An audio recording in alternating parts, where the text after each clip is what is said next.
This bill has been heard in this committee before, and this year, as well as last year, there's been no testimony against it. A number of people have given good testimony for it. One advantage of this bill is that it helps. School newspapers are important sources of oversight over public education. I mean, we talk all the time about oversight of public education, but in practice, there isn't a lot of independent oversight because a lot of things go through the same chain of command. And if there's something that the school administration doesn't want to have talked about, then the public doesn't find out about it.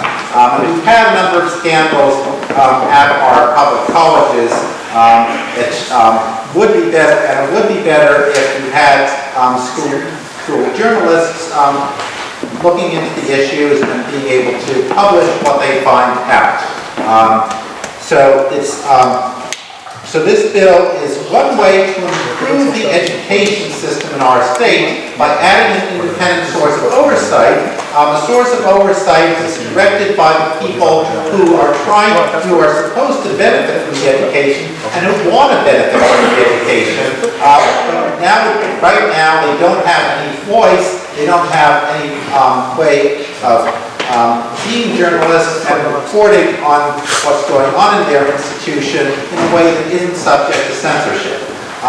So this bill will allow the people who the education is supposed to benefit to be able to speak about their point of view and to be able to uncover their facts, and they can uncover facts and make arguments. The other reason why the bill is important, in addition to its benefit for oversight of education, is the bill trains people to be able to deal with disagreements in a reasonable way. And I'm not only talking about the benefit for the staff of the newspaper. In fact, I don't think that's the most important part. I'm talking about the benefit for the students who read the newspaper.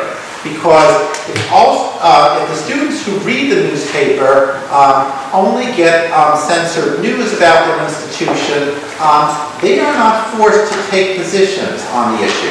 But if you have controversial articles about their institution, because that is about the very same school that these students go to, the students learn early on that these are issues that can be debated, and they learn to take positions themselves. And it's a good way to prepare students for what they'll need as adults, namely taking positions and being able to justify them.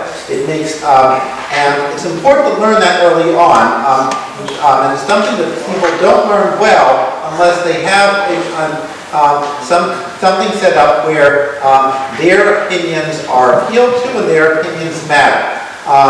So we talk about improving education in all sorts of ways, but a lot of times we don't do very well at teaching the kind of thinking skills that involve evaluating issues and being able to present arguments on the issues we care about, because we're afraid to let students get engaged in the issues that affect the community that they're part of. So I think it is important to make sure that that students are presented with articles about people that presented with articles in a way that's subject to debate. Right now, students will get some messages on social media, which is not a medium which is good for discussing issues and for refining people's positions, but they're not presented with issues in a journalistic form, in a form that's respectful of arguments. And allowing them and if you don't allow things to be presented in a reflective way in the school newspaper, instead students are going to simply share things on social media, which is a lot more destructive as a medium because it's not favorable to arguments, it's not favorable to uncovering facts. It's favorable, in fact, to fake news and to abusive rumors in a way that good journalism is not. So one good thing about this bill is that it requires journalistic standards. It says that school newspapers that follow journalistic standards are protected from censorship, and school newspapers that do not follow journalistic standards are not protected. And that's the right way to draw the dividing line. I know it takes work to craft a law that sets up good standards, but this bill actually does that. And when you have a law that sets up good standards for the medium where people discuss issues, that really helps train people to take responsibility for their community, and it leads to better adults and leads to more responsible adults when they grow up. So for those reasons, I think it's important to support this bill. Thank you. Thank you, Ray.